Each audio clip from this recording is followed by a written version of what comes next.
አሁን እናትየው ብዙ አፕሎችን በመክተፍ ከውስጡ ሳይናይድ የተባለውን መርዝ ለመፍጠር የሚረዳውን ኬሚካል እያዘጋጀች ነው። ከሳምንታት በፊት ልጇ በአራት ወንዶች በአሰቃቂ ሁኔታ ተደብድባና ተደፍራ ነበር።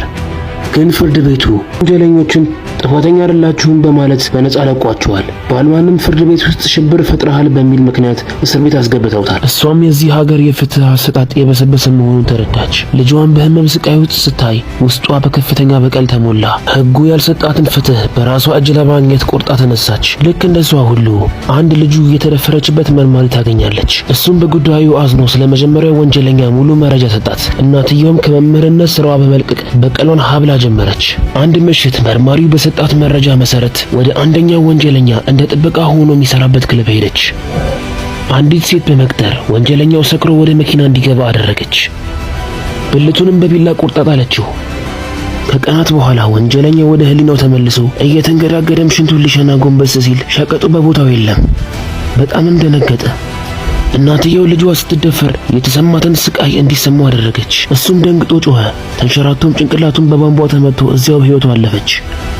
ፖሊሶች አንደኛው ወንጀለኛ እንደሞተ ሲያውቁ ይበልጥ አባትየውን በመጠራጠር በጥያቄ ማፋጠጥ ጀመሩ።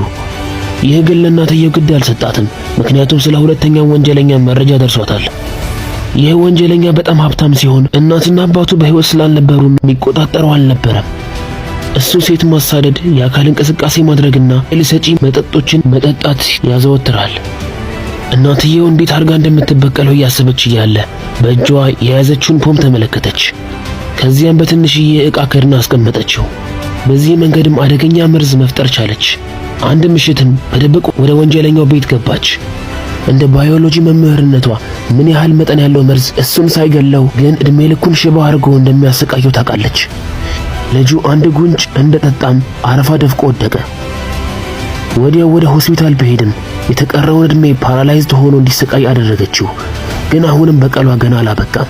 የተቀሩትን የፖም ቁርጥራጮች በሶስተኛው ወንጀለኛ ቤት በመበተን በፖሊስ እንዲያዝ አደረገች። ነገር ግን ሳታስበው መነጽሯን በወንጀለኛው ቤት ረስታ ነበር የወጣችው። ይህም መነጽር በፖሊሱ እጅ ገባ።